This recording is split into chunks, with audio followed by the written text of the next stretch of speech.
வாங்க மேடம். என்ன உங்ககிட்ட ஆசையா தனியா பேசணும்னு சொன்னா முகத்தை திருப்பிக்கிற? ஓ, அன்னைக்கு கோயில்ல நம்ம காதலிக்கலன்னு சத்தியம் பண்ணமே, அந்த கோவம் தானே? தெரியும். ஐயா சாமி, நல்ல வேளை நீ அப்படி சத்தியம் பண்ண. இத பாரு, இனிமே நம்ம ரெண்டு குடும்பமும் கூடுற இடத்துல நம்ம ரெண்டு பேரும் சந்திக்காம இருக்கிறது தான் நமக்கு நல்லது. இந்த கண்ணால பேசுறது, ஜாட காட்டுறது இதெல்லாம் வேண்டாம் சொல்லிட்டேன். பெண்ணிலா அண்ணி கண்கொத்தி பாம்பா நம்மளையே நோட்டம் விட்டுட்டு இருக்காங்க. அவங்க கையில மட்டும் மாட்டணும், இடம் நேரம் காலம் எதுவும் பார்க்க மாட்டாங்க. அன்னைக்கு மாதிரி நம்ம மானத்தை வாங்கிடுவாங்க. அதுக்காக தான் சொல்றேன், அடங்கி இரு. அதுக்காக எனக்கு இப்படி ஒரு தண்டனையா? கதிர், இப்ப நம்ம ரெண்டு குடும்பமும் இருக்கிற நிலைமையில நம்ம காதலிக்கிறது தெரிஞ்சது காதல நெருப்புல போட்டு கருக்கிடுவாங்க. டாக்டர் ஆகணும்னு அக்கா கஷ்டப்பட்டு படிக்க வைக்கிறாங்க. நீயும் படிச்சு முடிச்சிட்டு நல்ல வேலைக்கு போகணும். நம்ம லைஃப்ல ஜெயிச்சாதான் லவ்ல ஜெயிக்க முடியும்.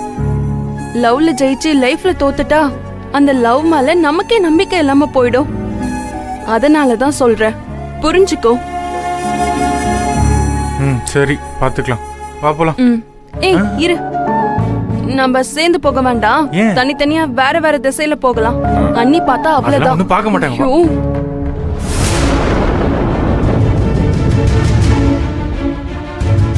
ஐயோ, ஏய் என்ன என்ன? அண்ணி வராங்க.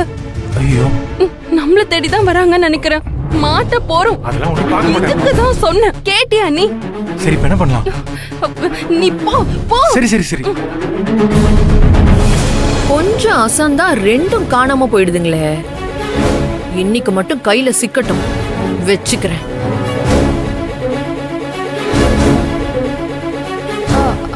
ஆமா சரிடி. அது ஒண்ணும் இல்ல. அப்படியா?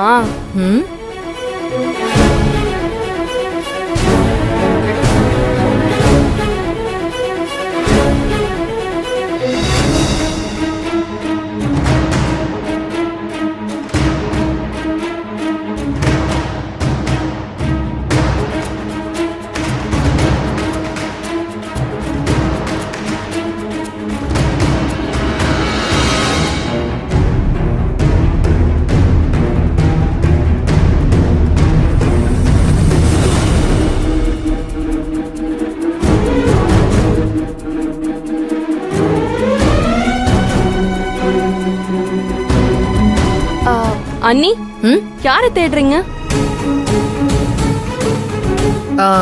கதிர் வந்தானா? அத எதுக்கு என்கிட்ட கேக்குறீங்க?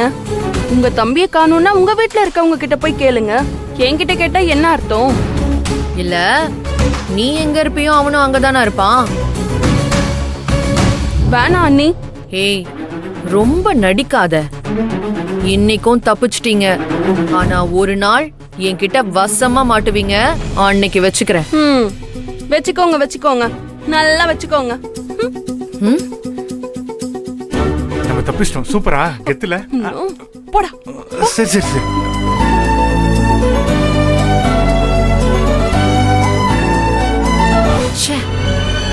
இன்னைக்கும் தப்பிச்சிட்டா, பாத்துக்கிறேன்.